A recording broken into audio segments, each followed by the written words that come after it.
Hello, today we're going to look at linear model, basically word problems. We're going to turn each of these word problems into linear models.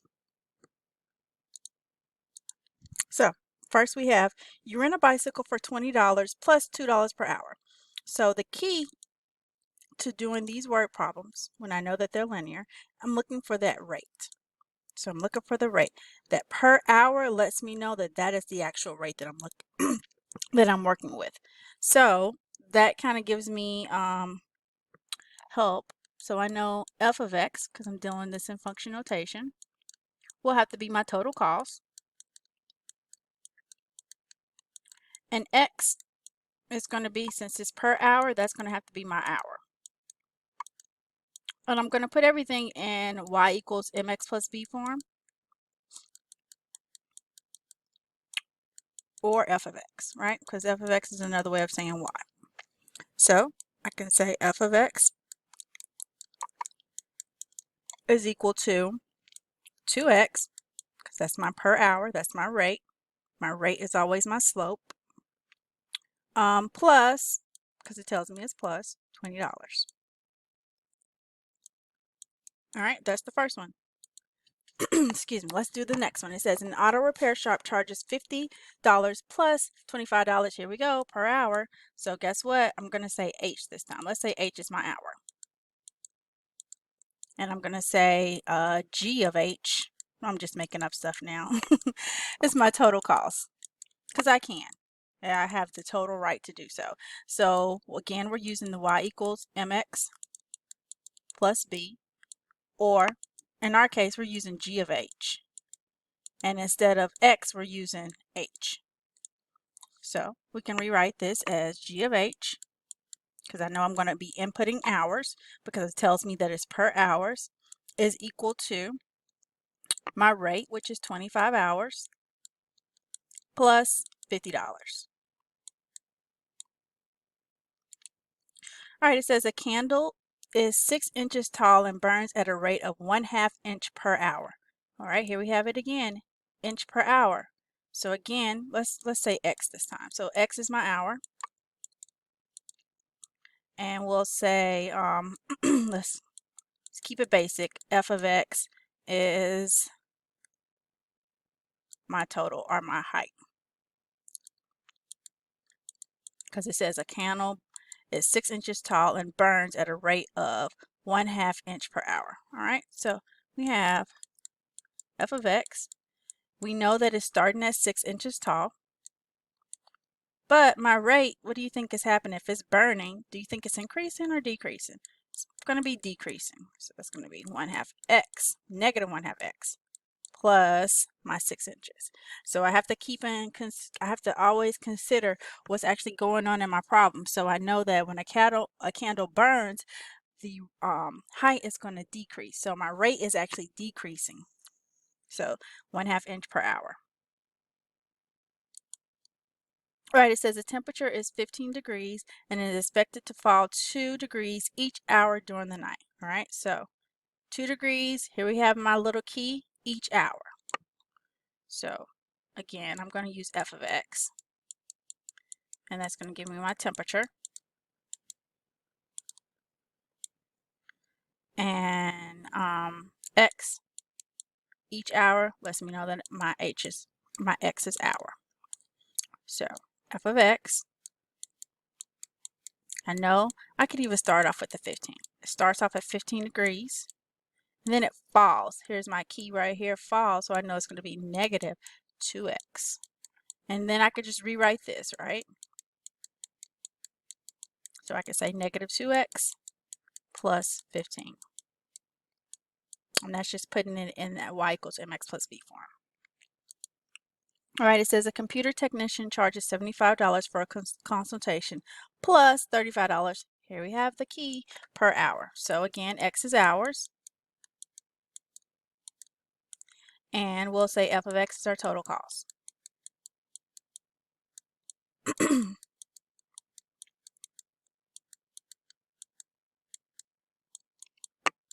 All right, so we have f of x.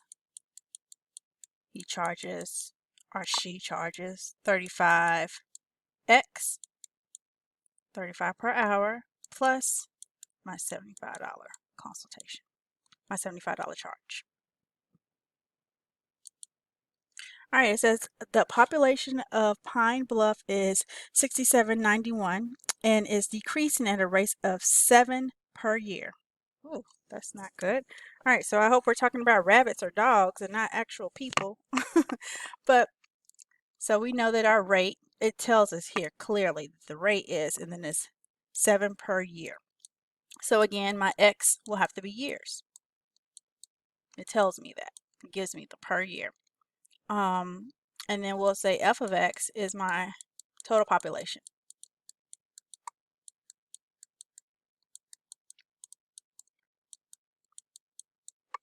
Okay, so we'll say f of x is equal to 6791 decreasing, so that's a negative rate, at 7x. And if I want to put this in my slope-intercept form, I'll just say negative 7x plus 6791.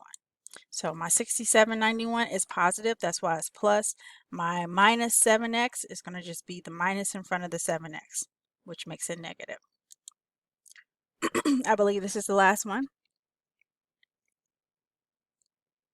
And it looks like I'm missing part of the question. Just one moment, please. So you're going to have to bear with me. I'm just going to read what it says. It says, in 1995, the population of Orlando was 175,000. At that time, the population was growing at a rate of about 2,000 per year. I'm going to go ahead and underline my per year because I know that that's the rate we're talking about here. So I already know that X is in years.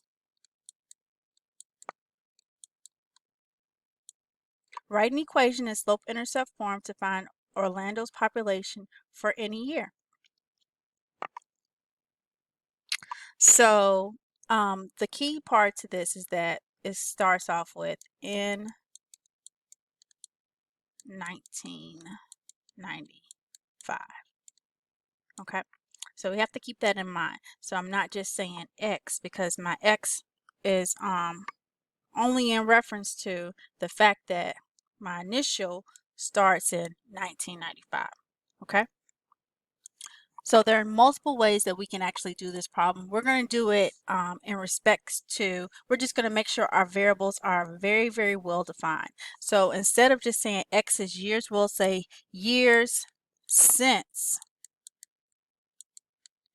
1995.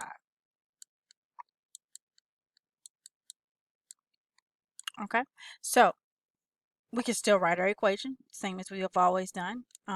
X is the total amount of years. F of X, I'm sorry, will give us 2,000 X plus 175,000. Now we could test this out. So let's say that in 1996, well, in 1996, how many years is that since 1995?